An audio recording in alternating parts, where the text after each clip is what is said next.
last question is, what's the best thing you've done for yourself this year? Oh God. God,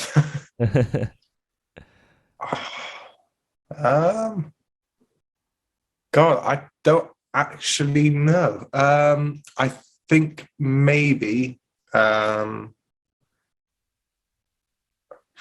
don't know. To be honest, I'm one of those people that puts myself last before. I put others before myself. Really. One thing that I've done for myself. I don't know. I guess I'd go as far as maybe kind of saying to like me and my partner, I was like, I've got this time before a load of tours. I was like, financially we probably shouldn't do it, but fuck it. Like, should we just? Can I swear, by the way? Or oh yeah, go ahead. Yeah. But yeah, no. But I'd say like a bit of a holiday, I guess, maybe, such as that. I don't really know, to be honest. I don't do a lot for myself. I tend to do a lot for others. I guess that would be kind of like knowing my limits. And I thought to myself, this is probably the only time this year I'm actually going to get to maybe go away. And, should we just, like, we did it on a whim. We got to go out, and we ended up making my friend's wedding out there, out in America. So yeah, I guess that's probably about as far as it goes this year anyway, in terms of putting myself first. Yeah. Is that something that you've always have you always been a bit like that, kind of ending up sacrificing those things for like work or music or whatever? Do you often find that balance tricky to find? 100%. Yeah. I mean, I'm 29 now. I've been touring since I was 16.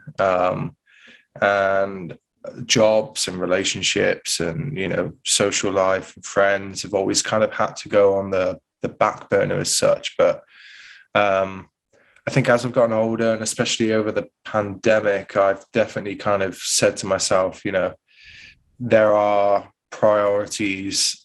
Whether there's a life outside of the music world, and sometimes you've got to know that those moments are not going to always come along, like weddings and stuff. That's been a big thing recently. I'm hitting that age where all of my friends are getting married and whatnot, and those are opportunities only come along, hopefully, for them once in a lifetime. And it's important that I kind of make those events and show my face, because but in the past, younger me would have, like, if I had a gig on, I would have prioritized the gig as opposed to that, or a tour or anything along those lines. I think it's an age thing. I think it's knowing that, like, it's not the be all and end all. If you can't make one show, like, I'm sure the band, if need be, will find a session player if at all they take the gig. So it's not the end of the world, basically. Yeah, I think COVID's on, to be fair. Do you think what? Sorry? I think COVID's brought along a lot of that attitude.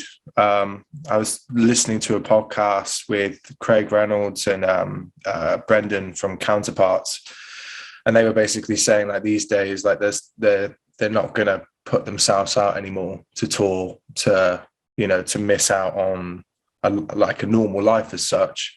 They're not going to do any of these, like, 2 shows in one day type deals, or they're not going to be taking every single tour under the sun, because I think they appreciate the fact that, and it's the same with me, it's like, I appreciate the fact that I've got a life back home, and that needs a certain amount of care and attention in order for life to be healthy outside of the touring world. I think it's so strange, like, because obviously this is all kind of stuff that before the age of the internet, sort of, and before even maybe just before podcasts, before like longer form interviews, like, you didn't hear this from, you'd never hear that kind of attitude from, if you look back into like 80s rock and metal bands and things, it sounds like it was sort of balls to the wall, like, touring, and obviously I think it's kind of healthy for people to hear that, like, you do sometimes miss like some of the normal things, that's something I've managed, I think, from all the people I've chatted to this point.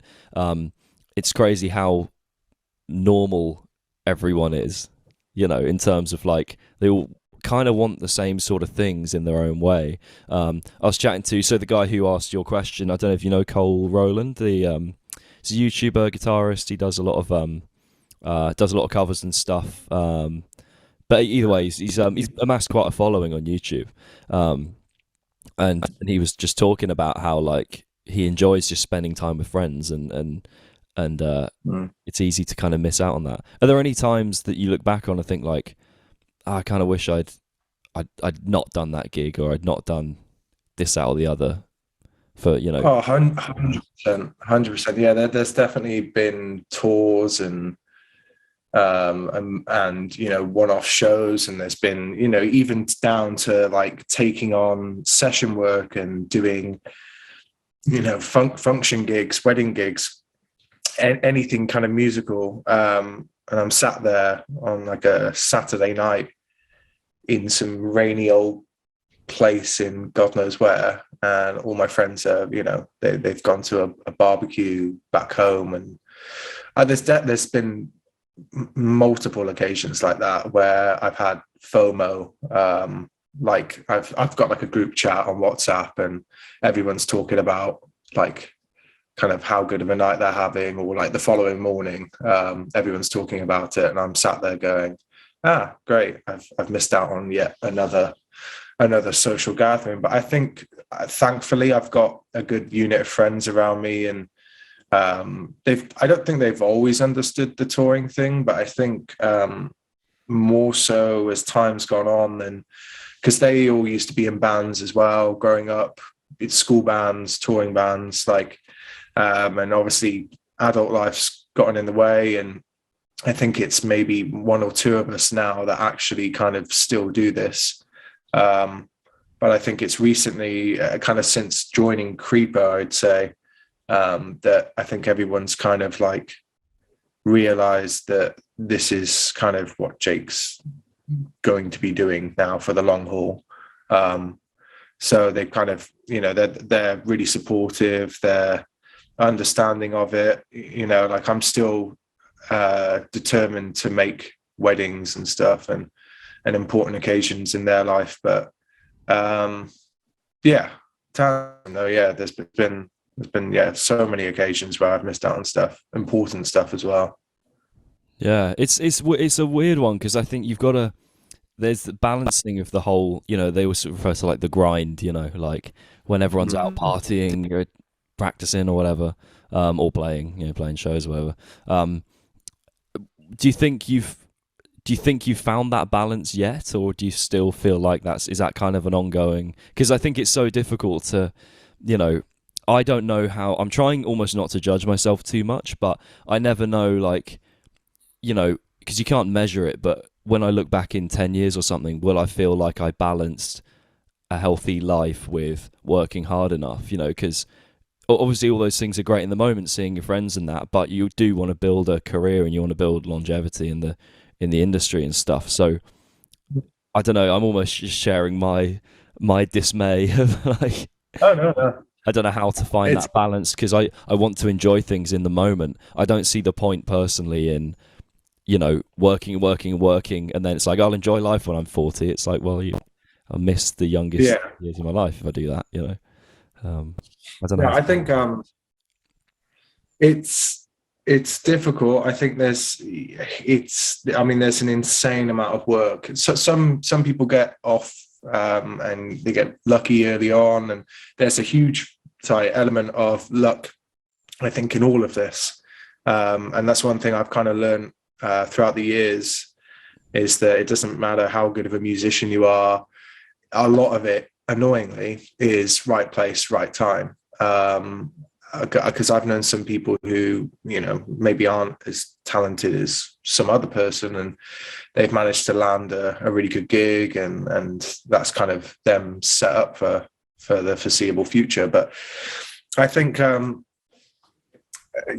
think there's an insane amount of hard work that needs to go into it, a lot of sacrifice, and it's just, there's no set formula to kind of how it works. But the one thing I have had to try and kind of teach myself, I used to kind of bestow it upon, like, when I used to tour manage, I worked with a pop band who at the time were doing some really exciting things. They were on Made in Chelsea, and they were playing to like tens of thousands of people.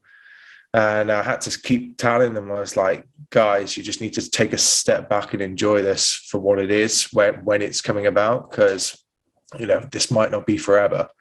And unfortunately, it wasn't forever. And they've always kind of, when I've seen them about now, because some of them are still involved in music, some of them aren't, but they always turn around and say, like, you were right, and we didn't enjoy it in that, well, they did enjoy it in that moment, but they didn't kind of see it for what it was and be able to, you know, take in the fact of all their hard work, and this is kind of what it's paying off to.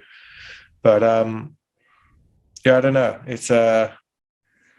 it's difficult, because you've got to keep grinding away. You can't really afford to take time off. There are down periods where you can, you know, kind of relax as such, but, you know, always a work in progress, I guess. Yeah. I think the thing I find as well, and this is another thing I was sort of talking to Cole about when yesterday, was sort of definition of like a modern musician. I feel like it's gone from years back where you're either kind of a musician or you're not. Like, it's a bit more binary. Like, you're either, you know, you work, you do your job, or you do music, and that is it. Like, that is it. Whereas a lot of people are either somewhere between that, or they have a job in music that isn't just like, you know, fronting the biggest band, whatever. It's kind of that balance. Something that I kind of I found sort of I was just kind of flicking through your Instagram and doing my research and that, and sort of having a look through, and just a simple little thing of you talking about going straight back to work after a festival, I think it was, or something like that. Yeah. What's the kind of huh? I was going to say, you might have to just forgive me a sec. My cat's going on a bit of a rampage. I'm just going to shut the door. That's as good as I've got two cats. I've got two cats, and this guy, I've done other podcasts before, and she does every single time. Yeah, she goes mental. So I'm just going to close the door. Bear with me a second. Sorry, you're going to have to repeat your question. Sorry, I've just completely blanked. That's all right. So what it was basically, it wasn't so much a question, it was more just I kind of just sort of said a thing and sort of looked at you like, answer please. No, the Instagram, the story, sorry, I remember. No, it's all good. So it was kind of relating to the idea that that kind of balancing, like, work life and sort of music life, does it sometimes feel like a bit of a kind of what's the word, you know, when you kind of almost get the holiday blues when you come back from a holiday and you go back to work? It must be a bit like that with some of the shows you're playing and stuff. It must be a bit like that, almost in such a sort of how do I put this, kind of cyclical manner, because obviously you're playing some wicked shows, and then how does it feel? I mean, it depends how much you like work, I guess, but how do you deal with that kind of sudden change in lifestyle? I mean, as I briefly touched upon, like, I've been doing this since I was 16, and I'm kind of used to the adrenaline highs and lows of, you know, touring and then going straight back into like a regular job or regular life. But I think, you know, I'm now kind of hitting a level where it's a bit more extreme, I would say, maybe, where, you know, where I was doing, you know, shows which was like, you know, maybe 100, 150 people, and then going back to work. You know, I think it was last week I went from doing a show on Saturday night to about 26,000 people, and then being back in work on Monday. And I work for Royal Mail, which, you know, it was a COVID job. I picked it up when everything went to shit, and they have been relatively flexible with the touring since it's kind of started to come back in. I think everyone's clocked onto the fact of what I now do at Royal Mail, because for the longest time it was a secret, and you had a couple of the younger people there who kind of had seen things about on social media, but the majority of people, or the demographic of Royal Mail is like old people who don't know how to work a phone, which works in my favor when I've had to, you know, throw sickies and stuff in order to do music stuff. But yeah, it's hard. I won't lie. I was having this conversation with a friend yesterday, in fact, and, you know, it's just something you've kind of got to get used to, I guess. I think, you know, hopefully someday soon, I'll at least be with the rest of the band, and the way things are going, it'll be a case of the day job is the kind of the top up, and the band is the main priority. We're in this weird kind of limbo state at the moment where, you know, I can't give too much away, but we're coming to the end of an album cycle. We're coming out of COVID, but we never really got the chance to tour the last album. So it's been a case of picking up the rescheduled tours and festival shows that were supposed to happen in 2020. So we're almost running 2 years behind with everything. And that being said, like 2 years behind with progress, 2 years behind with, you know, the record and all this kind of stuff. So yeah, it's a tricky one to handle. I for sure know that some people haven't been able to handle that that kind of switch back into reality, and that's led to a lot of you know, mental health problems and, you know, alcohol and drug abuse, and ultimately it's left them leaving the music industry because they couldn't hack that kind of adrenaline drop after doing a big old tour. So it's difficult, but it is ultimately something you just got to get used to. There's no easy way to put it, really.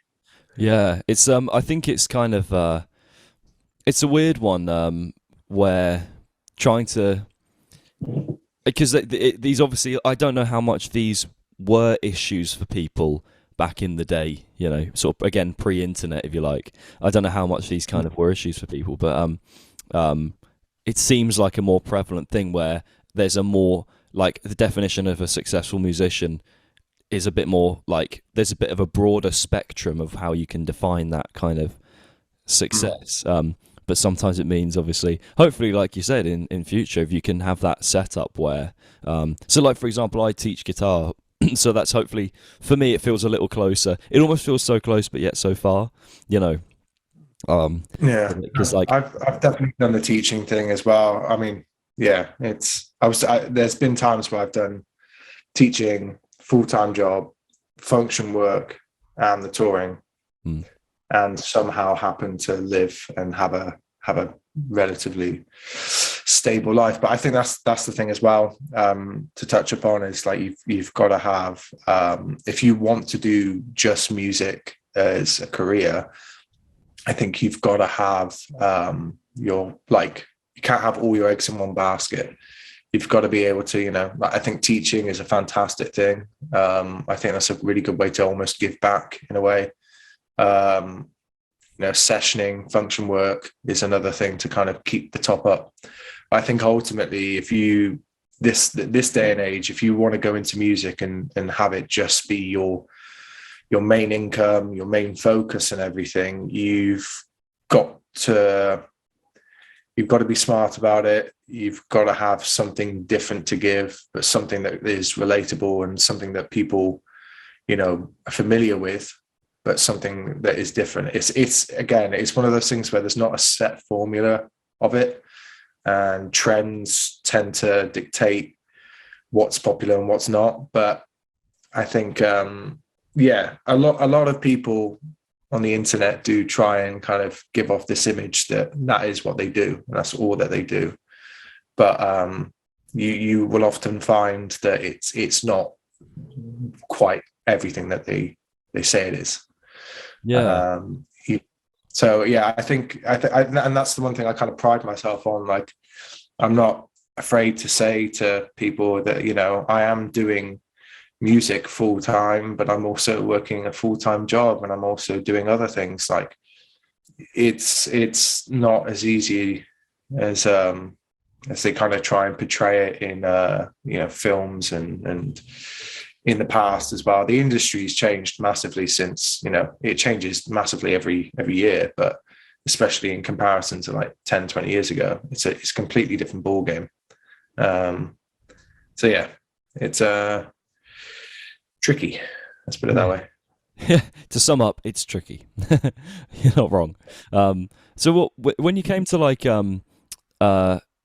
obviously joining quite a high profile band, sort of as because so you joined, when exactly was it that you joined Creeper?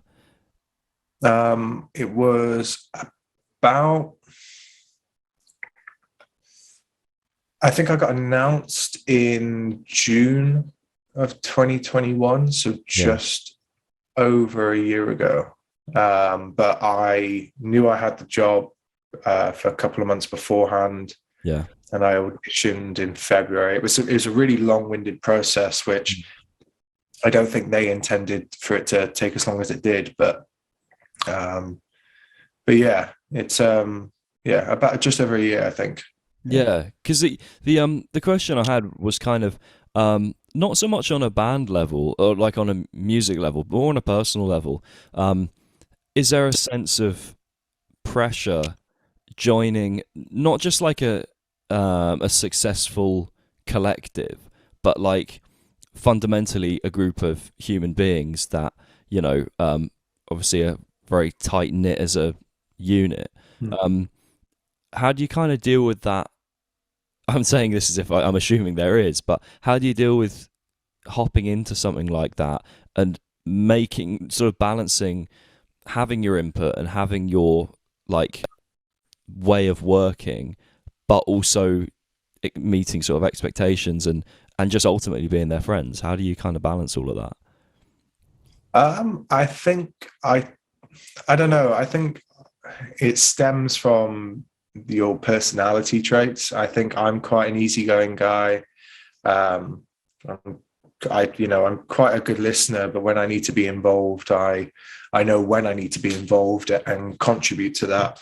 I think I knew Sean, who's the bassist of Creeper, prior to joining the band, but and I think I've met the others kind of down the line through other touring bands over the years, but I didn't really know any of them. And I think we're all very similar people, which I think really helps. But, you know, again, I've been sessioning in the past, and I've been dropped into working with artists and bands that I've never met before. And I've had so many situations where I've literally been put in the back of a van or the back of a bus, and having never met or played with that person prior to that tour. I mean, it was the same with stepping in with Fever the other week. I'd never met Jason or Stephen before the show. So yeah, that was quite a big thing. But I think you've got to be really easygoing, and I think adaptable almost. I sound a bit like a sociopath, but I think you've just got to kind of be open and friendly and kind of read the room, I guess, pick up on the vibe.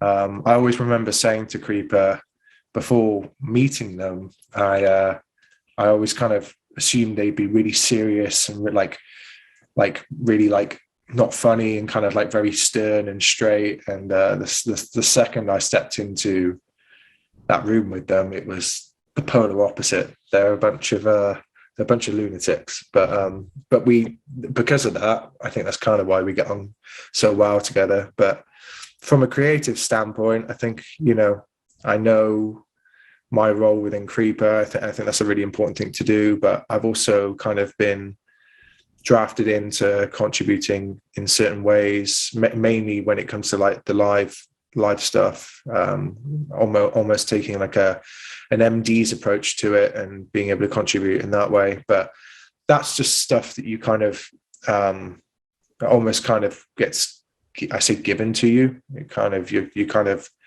directed in to kind of contribute in that way, if that makes sense. You don't kind of go in thinking, I'm this person, I'm going to do this. You kind of need to allow that role to come to you almost.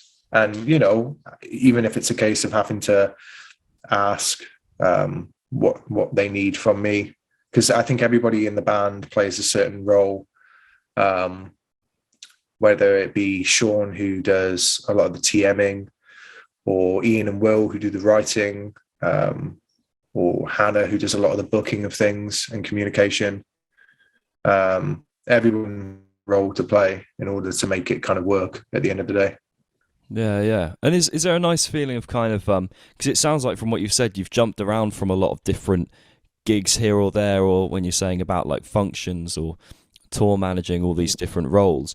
Do you think do you prefer the stability, not maybe stability, but kind of the, I guess, more consistency in your life of having sort of, a band like Creeper where you can be sort of involved with that, and see the success of it move forward? Or do you quite like the kind of the more sporadic, I got this really cool job here, got this, I mean, like you said, stepping in with Fever the other day, that was quite recent, wasn't it? Yeah, that was 2 weeks ago today. Nice. I think. Yeah. Also, yeah, how was that? That was incredible. I hadn't met any of them before. The reason I got the job was through we share a lot of crew with those guys, and we had I think Eric had a wedding back in the States which he couldn't miss, and so they needed a drummer last minute. I had about 5 days to learn the set before Creeper flew out and started doing some more shows, so I would have had more time. But yeah, it was great. Got to meet them a bit before the show, and then it was thrown into it. Really, it was a cool show. I think there were a lot of circumstances, like Jason was really ill, which was unfortunate, but those guys still put on a hell of a show, and it was really cool to share a stage with them, especially in front of like 26,000 people, which was mental. So it was really cool. Yeah, cool. For sure. I mean, so the kind of the question. Sorry, I just wanted to ask how that was. It sounded really cool. The sort of the question was like, do you enjoy the sort of chopping and changing between different roles, or are you more into, like I said, the more consistent work with a singular unit, be it like in a band or as like a tour manager or as this, or do you like kind of hopping around a bit more? For the longest time, before I started actually sessioning, I was in about 5 different bands, because creative wise, I just wanted to be involved and playing as different, as much stuff as possible, really. And then I kind of got to a point where I thought, I'm wearing myself too thin. I'm obviously kind of wanted by, a select number of bands. I should start maybe putting a price to it. So that's when I started taking it a bit more seriously and sessioning and actually making some form of money from it. I think there was a part of me where I was sessioning for so long, I was like, I do miss being in a band, being a member, and not being a session player who's like awkwardly sat there in the corner whilst the band's doing press, or whilst the band's having a photo shoot or something, and you're kind of sat there kind of waiting for time to go by. And I've been sat in those situations a few times, and I did always miss being a member, but I didn't miss the like the internal drama and the business side of it. I quite enjoyed just turning up, playing what was asked of me, having a good time at the show, and then being able to kind of step away from it. But that being said, I did have I had it in my head. I said that if I was ever to join a band again, it would be a cut. There was like a handful of bands from the UK and from afar that I would like consider, and Creeper was one of them. And the opportunity just so happened to come along, and and thankfully it's kind of worked out really well. So yeah, I did, but this is the thing. When I did join Creeper, I did have it kind of said that I would still want to session on the side as well, so I can still have that kind of I don't know, that part of it really, where I can enjoy it and not take it. I say not take it seriously, but like there's a different form of like seriousness when it comes to sessioning than it is to, you know, being in the band. But yeah, I don't know. I like both really. I think I've got a good healthy balance of both at the moment. I would like to take on more session work, but it was still kind of like awkwardly coming out of this pandemic. I want to, you know, before I have to maybe can in the job, I want to, as in the Royal Mail job, I want to be able to kind of, you know, set up a bit of a foundation and have like consistent session work coming in before that's the case. Yeah. So I'm interested. Okay, so I want to hear because it sounds like what I'm kind of hopefully planning for myself is similar. It sounds like to what you've just described, because I was in a band not so long ago and sort of decided to leave. It just wasn't really working for me. So I'm kind of I want to build the podcast, and I really love kind of getting involved with like the UK scene. I think I'm kind of tackling like three like demographics in terms of audio, or like guests actually. So I'm trying to get involved with people in like the UK scene, people in the YouTube and Instagram kind of community, the people that are more active as like I don't want to say personalities, that kind of takes away a bit from the musicality, but do you know what I mean, like the more kind of online, and then also just the plain sort of big name people just in really big successful bands, you know, and obviously there's crossover between what those categories are. But I'm trying to build the podcast, and then hopefully what I've said to myself is I either want to start a band again, like my own project, and obviously take it seriously and try and push it, but I've kind of also said to myself I don't want to join a band unless they're essentially a touring band.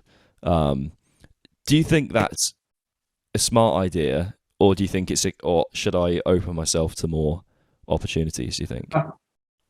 Personally, and this is just personally, I could never start a band from scratch again at the moment, with the way the world is, with how people digest you know, content online. You'd have to have a lot of patience, which is something that I just don't have. If you've got the drive and you've got the, you know, the creative kind of almost want for it, I feel like you know, it could work out well. But I personally, I got to the point where I was like, I need to, if I'm gonna, like kind of what you've just touched upon, if I'm going to be involved in something, it needs to meet these tip boxes almost. And touring, obviously, for yourself is a big thing. So I personally would, you know, hold out and kind of try and find a band that's, you know, already touring and whatnot. But, you know, at the same time, there's stuff that you can be doing to heighten the chances of getting picked up by something like that, you know. Yeah. Well, the kind of selfishly part of why I'm doing the podcast is to get my name out and about and get to meet people. I think the thing I love about it is, you know, like chat to yourself, and I'm sure the UK scene's not a huge place. I'm sure, well, I mean, you guys are somewhat more than UK scene, but you know what I mean, obviously from the UK. It's everybody knows everyone. It is very small. Yeah, and it's just I enjoy I think the good thing about doing the podcast is I get the opportunity to chat to people that I would kind of otherwise, if I just dropped you a message and said hi, like I'm sure you politely say hello, or you might not because you don't know who I am, and fair enough. But I'd have no reason to, just randomly say hi. And so this is a nice opportunity just to start talking to people. And it comes from a genuine place where I actually want to get involved and chat to people. That's why I like kind of, again, the longer form conversations as well, because like it feels like a more genuine way of getting involved with people. But there's one quite specific question actually, sort of relating still to the sort of band thing, starting a new band again. Again, I'm interested to hear what your take is, but with the last band, I think I wouldn't call it a mistake, because I think it's just something that I still don't know if it was a mistake or not really, but we played quite a few, not loads, but we played quite a few, like, kind of local town shows, if you like. Like, we played a few different towns and cities across the country, but only they were generally only. We did a few bigger gigs, like we played Bloodstock Festival last year, which was cool.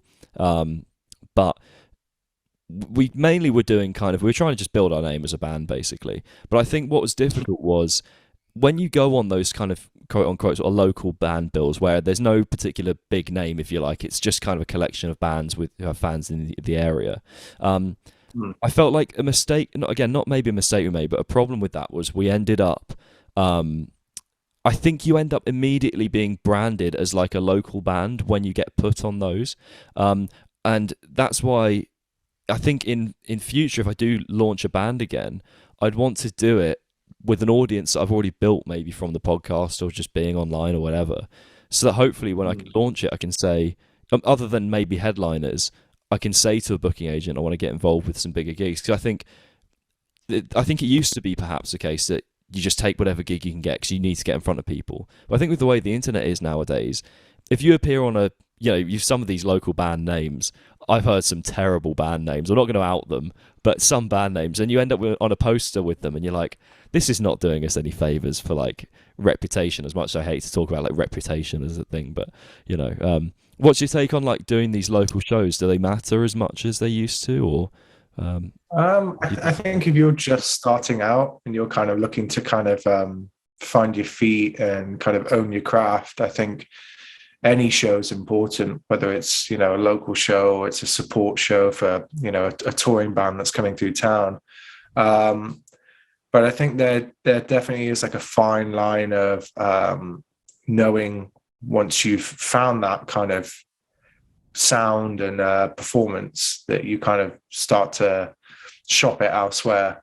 I think there's a lot. I think what you've just said, like I know a few bands who they will play like, so I'm from Cheltenham, but I'm currently living in Gloucester. But in Cheltenham, I'm a bit out of the loop now.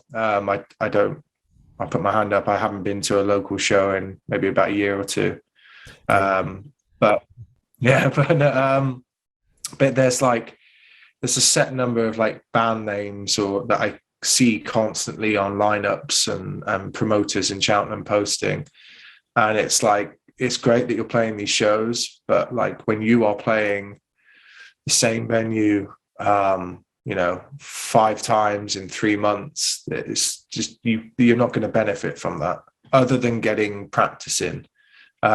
You're better off just kind of like, I don't know, I say it's a weird fine line where you can't be too picky if you're too young of a band, and that's not talking about members being young, that's talking about like the life of the band.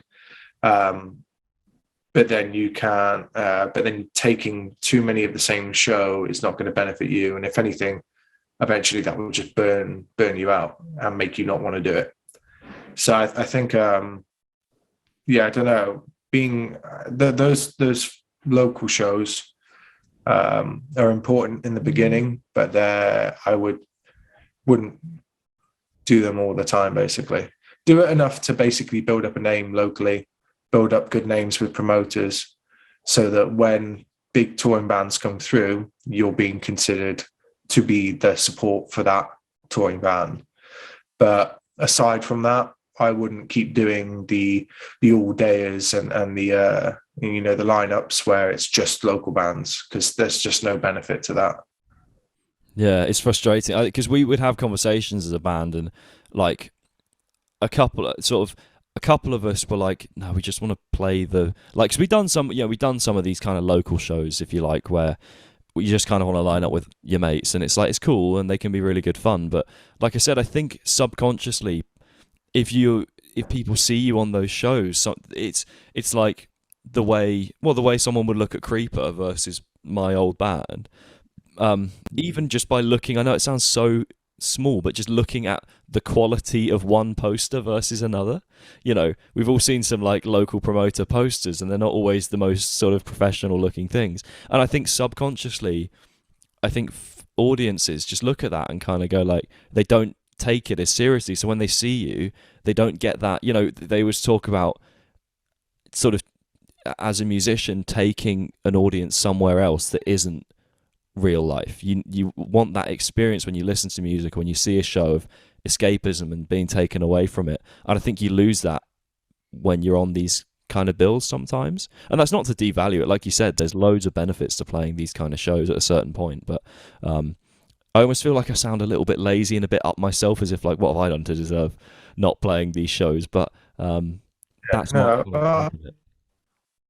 I get it though, man. Like it's I don't know. Another thing to kind of think about is obviously why, I guess, you're doing it. Like if you're doing it with a bunch of friends who are, you're just doing it for fun, then yeah, take as many shows as you want. But I think if you're trying to be, a touring band, or you're trying to make it out of that kind of like local, going from Cheltenham to playing in Bristol and Birmingham to playing, further afield, I think you need to kind of approach it in a different way. And I hate using it, but and people will moan at me for it, but you need to approach it as if it's a business, and you need to brand it, and you need to, you kind of need to. There are a lot of bands that just are good enough to like not have to focus on that, and they just kind of get picked up and busy because of it. But I think ultimately you need to look at every aspect of being in a band and have it nailed to a T, whether it's like, again, it sounds bad, but there's method behind it. But like, the songs need to be there, the imagery needs to be there, the aesthetic, the stuff down to the merch designs. Like, it all needs to be visually appealing. There needs to be kind of, meaning behind it. There needs to be all this stuff, which I won't go into detail with, but it's why a lot of people's favorite bands is because they've nailed every aspect of being a band. Yeah. And on a more personal level, or like an individual level, do you find it weighs on you having to balance being like a professional, as in like not a professional anything in particular, but just being professional in what you do, in terms of, so for example, I quite often see you like put the videos out of yourself or things like that, and promoting yourself as just like an individual. Do you find that weighs on you, and have you seen it weigh on other people in terms of taking time away and mental energy away from actually enjoying just being a musician? Yeah, definitely so. I think, don't get me wrong, I enjoy making content, putting it out, and I do it not only to advertise myself as a drummer, but to kind of promote the bands. There's and promote the endorsements that I've currently got. There's a number of reasons why I do it, but it is a bit, if you look into it too much, it can be a bit soul destroying, and it's why I don't take it as seriously as some like internet drummers do. There's some internet drummers who are adamant on posting weekly or daily kind of content, and it's great, but I just don't have the time for that. And that may mean that I don't get a certain type of endorsement, but I feel like I'm only being realistic with what it takes. There's a lot of drummers out there who just focus on social media, and they're not even in bands. They just focus on doing like drum covers, and they've managed to nail great endorsements. But ultimately, it's I don't know. It's a weird world, that kind of. I don't know if it's the same with like guitars or bass or vocals or whatever, but the drum kind of social media side of things is very weird. And I don't know. You can tell the touring musician apart from the guy who has a studio built at home and just does drum covers. You can tell the difference between the two. Yeah. Out of interest, have you seen, a bit of an aside, have you seen that guy that does all the one-handed drum covers? Yeah, I respect him. He can definitely play. But I mean, there's a bit of magic there. Not anything like that's going to edit his playing almost, but he uses to nerd out a bit, he uses the Yamaha EAD, which is what I use to record my videos. But there's a trigger setting on that where you can turn it all the way up, and it makes everything, regardless of like the velocity, sound pretty much the same. And I feel like there's a bit of magic going on there. That's just my opinion. But the guy can play. He's not faking anything other than that, really. I don't think. But there's. I'll go on. No, I was going to say there's a few other people like that who, but yeah, he's my prime example of he's an internet drummer. I don't think you would see him in a touring band because there's so much more that goes into being, or even a session player. There's a lot more that goes into touring and sessioning than there is making a video from the comfort of your own home. That's why you get a lot of drummers these days, or musicians in general, who have come from the internet world and gone into touring, and they're like, this is actually really difficult and taxing on my body and mental health, and I don't have the comfort of having the same in-ear mix every day because I can do all of that at home. And you can see them kind of dip into that world and then slowly come back, and then you can tell the other side of it, where it's like drummers or musicians who have just come from a touring background, and that's all they've done. And then they've kind of been almost influenced to start doing more social media stuff because the drum companies or the guitar companies are basically saying, look, this is almost more important these days than it is actually having a full tour schedule, which is definitely something I've had to deal with firsthand from a couple of companies. So yeah, the thing and I wouldn't ask you to kind of go into too much detail, but this is just my sort of take with the whole endorsement thing. Is I think it's a little. I know of a couple companies in the guitar world that ask quite a lot of their endorsees in terms of expectations of a certain level of posting, promotion, and exclusivity as well. First off, I think with the whole exclusivity thing, I'm like, if you're endorsing someone, and again, I won't make you answer any of these things because you might just be sat there like, oh, don't ask me this. But I feel like if you're endorsing an artist, I think you should have the confidence in your product that even if they do use another product, like for one video, or they just happen to speak positively about something else, I think you should just have the confidence in your product being good enough that doesn't matter. I think it's almost a bit like, the sort of overprotective boyfriends and girlfriends. It's like, if you're comfortable enough, it doesn't matter if they chat to someone else, I can see it a bit like that. And the other thing is, I just feel like I've heard of a few, particularly there's one guitar, again, I'm not going to name, there's a guitar company that comes to mind where I know for a fact they require posting and exclusivity in a very specific way. And it seems very like I said, I just feel like that shouldn't have to be forced. Again, I don't know what your deal is with endorsements, so I'll just state my piece, and then that's my. I think it's pretty common for a lot of drum companies to want you to use their product and to showcase that, but there's definitely been occasions, mainly when it comes to like studio recording, where you or the producer might be after a certain sound and you might not be able to achieve that sound from any of the products that come from that company. I'll be honest with you, like, I'm happy to share this. I'm with Zildjian, but the other week when I flew out to do the Fever show, obviously Arex with Meinl, and we're both with Tama, which was kind of handy. But they have a lot of count-ins, which Arex normally does on like a little stack, like a Meinl stack. And maybe this is just me, but I was like, I don't want to throw them out by doing that counting on another cymbal or something else. So I'm going to very carefully hide that stack in my setup. You can't see it in any of the videos because I've got it covered with a lovely Zildjian China, but I did that purposely so that, like, bear in mind, I had a sound check with Stephen and not Jason, because Jason was so ill. Like, he didn't come to stage till like 20 minutes before we were due to play.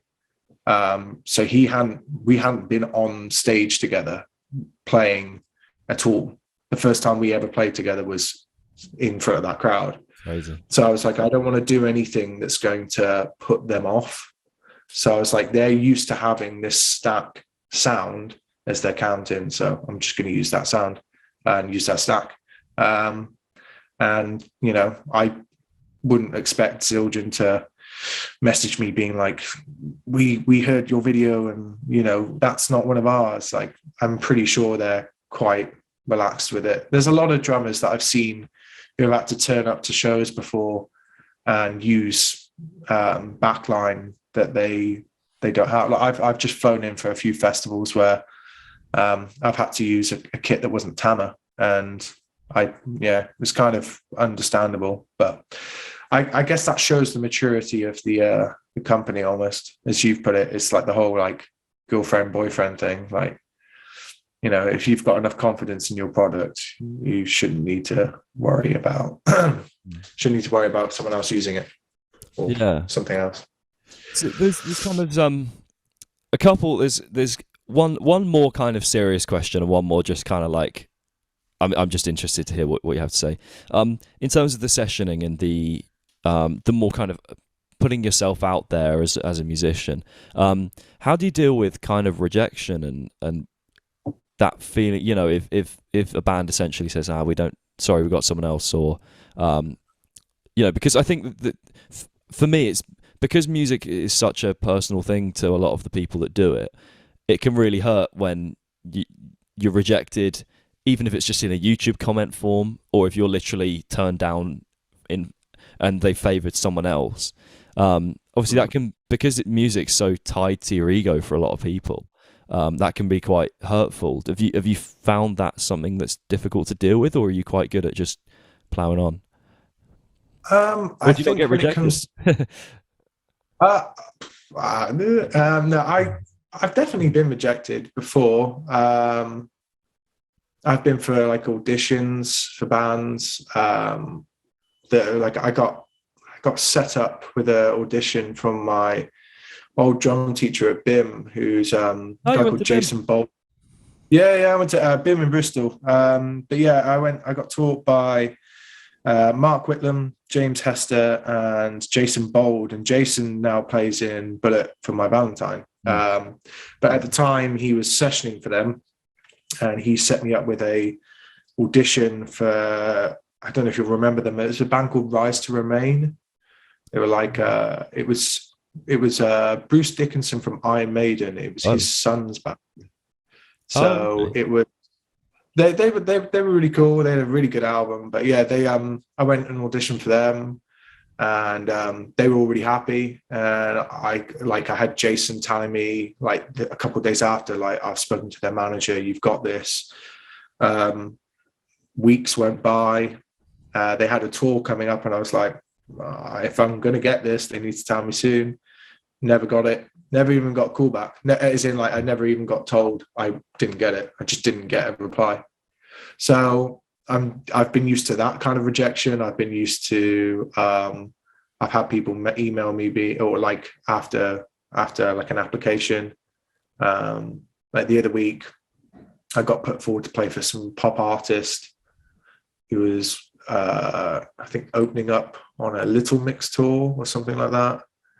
And out of like 250 drummers, I got put down into like the last 10. Didn't get that. And it's just kind of, you get used to it. But I think I kind of, part of me in my head, you know, I'm lucky that I know I've got Creeper, so I'm more than okay with that. And then when it comes to the sessioning side of things, like, it is what it is, really. Like, if it's meant to be, it's meant to be. If you get, you know, gigs come by me quite a bit. I've had to turn down gigs because I either can't do them, or the fees just not, I say, worth doing. It sounds a bit bad, but no, you've got to know the value of your time.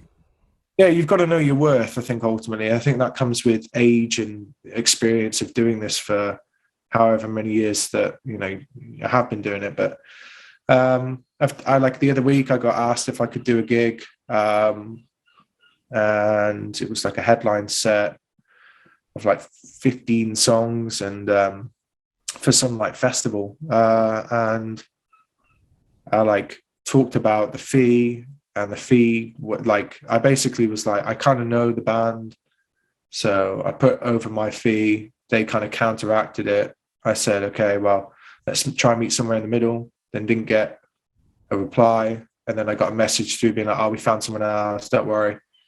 And I'm going, that's fine, there's no hard feelings. I ran into the guy like 2 days after anyway, and just like, I forgot about it, but he obviously remembered and was like, you know, sorry about that. And it's like, no, it's fine. It doesn't faze me, really. It's just a case of like, I know my worth, and hopefully someone else will see that. And if they don't, that's more than okay. Like, there are ample amount of musicians and drummers that will, you know, are looking to get a foot in the door and to get some experience under their belt, who will either do it for free or do it for very minimal. And I wouldn't say I ask a lot in comparison to some people, but I've been doing this for so long now. I know kind of what it takes to learn a band set, to practice it, to, you know, go to rehearsal, to, if there is one, and then to perform it as well. There's a lot more that goes into it. And I think people need to start seeing that a bit more, but it's a weird world. I know photographers are dealing with a lot of the same issues, where they've got young photographers who are just doing stuff for free, and the older people are like, the people my age are just like, don't do it for free. You need to, because it devalues the work, I think is what they've been saying. And it's very true. So you just need to find that fine medium between knowing your worth and wanting to get the opportunities.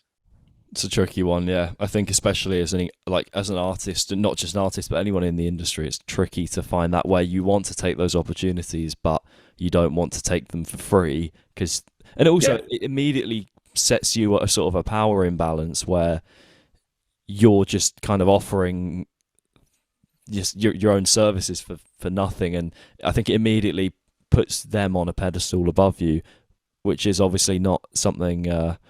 I found it so.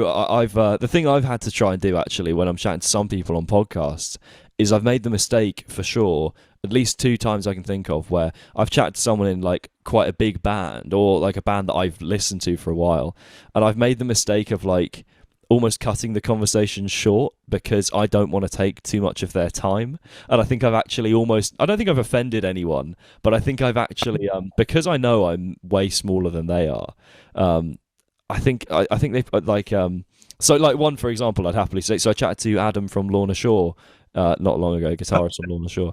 And I was a bit like conscious of like, oh, I don't want to, you know, like, because he's a busy guy, like, you know, and he actually, I sort of started rounding things off, and he was like, "Are you sure we're done?" Like, yeah, he was kind of saying like, and we chatted for another like half hour, 40 minutes. It was really good. So it's weird. I think the thing. Knowing your worth, yeah, literally, you could say it's vibing it as well. It's like you'll get some musicians who are like that. They're very much like, right, you've got me, you've got an hour, and then I'm gone. And then you'll get some people who hopefully I fit into that category, who are just happy to chat. At the end of the day, like, I don't know. Everybody in this industry is literally in the same boat. Everybody is faking it till they make it, and everyone's putting a front. And obviously, some people see certain bands. It's the whole thing. I don't really get. What's the fangirl? Yeah. The kind of that kind of. I don't really get that with anyone because I just see people as people, and I think that's why we've got some quote unquote fans who are almost more than fans. Like they come out to every show or most shows, but you know them by their first name, and you kind of can have a conversation with them as if like me and you are just doing right now. And yeah, I don't know, it breaks down that kind of weird fan artist like wall, I think, which but I don't know, it's weird. There has to be some kind of level, but I don't know. I'm just blabbing. It's all right. Yeah. Everyone, you don't know how many people have said something and go, "Oh, I'm just going on about it." It's like that's the whole point. You're allowed. But yeah, man, that's well, thank you. There's one other very quick question I just had, which was what's kind of like in the last year or so, because I've seen you just done some wicked things, like shows wise, especially since things have opened up again. What do you think is like the highlight of the last, say, year or so, give or take? God, there's am I allowed a couple, or is it just you got to pick one. Oh, okay. Okay, put it this way: if it's a gig, it can be anything. But tell you what, I'll give you a gig and a moment, like a thing that's happened, maybe. With a gig, I guess it's which one would you play again if you could relive it, and then if you have like a moment, like an achievement or like something like that, you can have those two. I think the gig part was it was Download Pilot last year, and Creeper headlined the second stage on the Saturday night. Yeah, and it was my first show with the band, and it was like 8,000-9,000 people, which at the time was the biggest crowd that I played in front of. And it was super emotional. Obviously, it was the first live music event back. Well, it wasn't even coming back. It was just to test it, really. Like, I don't know if I don't know if you went or heard of it. I was there drunkenly enjoying everyone. But no, it was super emotional. I definitely cried on stage, but it was just like, don't know, after 2 years of nothing and not knowing when it was going to come back, to have that kind of sprung on you out of nowhere. It was a very special moment, which I think the whole band kind of sat there and went, "This is fucking mad." Like, that was probably like my gig highlight. My like, what was the other thing? So a moment, or it doesn't even. And tell you what, actually, I as you said that, I kind of had a better question that ties it right back to the first thing. It was kind of the best thing you've done for yourself this year. That was the first question. What do you think is like? What's been your highlight of the last year? I wouldn't necessarily say on a personal level. It can still be a musical thing, but it can be the littlest thing. What do you think has been like the highlight of the last year? Yeah. Don't know. God, this is difficult. I think the highlight really, I don't know. I think this is the thing. There's been so many like personal milestone moments over the last year and a bit, which I think teenage me, when I first started out doing this, I never, ever thought would happen.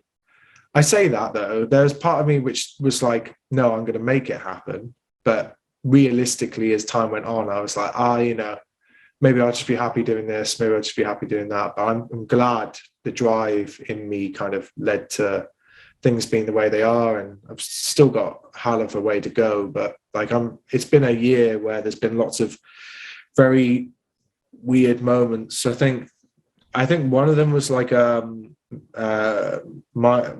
we did some shows with My Chemical Romance last month, And I think we were the only band on the tour because they were being very COVID conscious because there was so much going into the shows. But we ended up playing the last 2 dates on the tour. We got to hang out with Micco after the last show, and that was very weird, just in a good way. Like, it was just very like, we're literally hanging out with My Chemical Romance. This is bizarre, but they're really nice guys, and I think that was a moment where it was like, kind of, what the hell's going on with our lives, kind of thing. But don't know, something highlight of what was it? Highlight of something I've done for myself. Yeah, because so I suppose it's almost kind of, I suppose you said that holiday, but maybe on a more, because you said that was kind of the best thing you've done for yourself, but maybe more the thing you're most proud of. Oh, I don't know. And the only thing that kind of comes to mind is and it sounds really silly, but it's just it was telling my boss that I'm in a band and I do music, and I've got this, because I've managed to keep everything kind of secret up until the kind of the Alice Cooper festival season with my chem kind of dates. So that was like 6-7 weeks, and I was like, I can't keep this secret because I've got to get that time off, and they're not going to believe I'm off for 6-7 weeks with COVID or something like that. So I came clean, and I think I went into my boss's office and just sat him down, and it was a very scary moment. It's never a nice moment, but it was, for some reason, I built it up in my head as being like this be-all and end-all kind of moment, and thankfully he was okay about it. And then literally like less than a week later, I stormed into his office after getting a phone call that we were doing the Alice Cooper tour, and I went, yeah, I'm going to need another week off. And he just kind of went, well, when do you need to know by? And I went, I'll be honest with you, I'm just taking it. I think that was kind of like a proud moment in myself, is just being able to be like, I can finally talk about this. I can finally just not put them in their place, but I kind of like, they know my priorities, and they know that like, this is me, basically. Kind of, it was one of those moments where it was like, I'm really proud of myself, pat on the back kind of thing. But yeah, it's menial, but it was a big moment for me, considering how long I dwelled on it for. So, yeah. Well, it doesn't matter how menial and sort of trivial it might seem to others. If it's, you know, I always, there are loads of little things in life that you see as more important than a lot of people might, because it means more to you in the moment, which is important. That's the kind of stuff I was hoping to kind of ask you about. So it's cool. It's a cool way to kind of bookend the podcast with the best things, kind of best things you've done for yourself. So what I need you to do is I need a question to start the next conversation, and I need an artist to promote to the world that you think deserves a bit of love. Yeah, that was it. So question. Okay. God, it sounds a bit cliche, but assuming it's an artist or music, actually no, it could apply to anyone. But I guess, why do you do this? Why do you do what you do? That's a good question. Yeah. I think that's quite a deep question. You'll probably get a decent answer from that. And then in terms of the promoting side of things, does it have to be one, or can it be like 3? Gotta be one. Okay. I'm gonna go off the bat. This is annoying, but I'm gonna do it. There's a band that I used to work for, a session. They're called Shaded, or Shaded UK as they're kind of known on Instagram. But in my opinion, they are a band that have been through the ringer so many times, and I feel like they deserve a lot more attention than they get.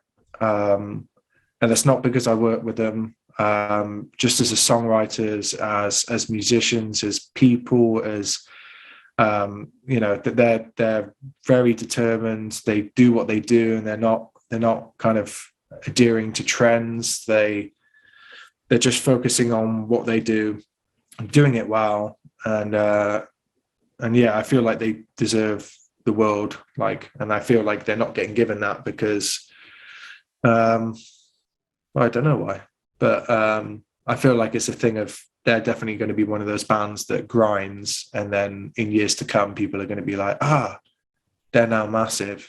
And yeah, they're very good guys, very good band, good people.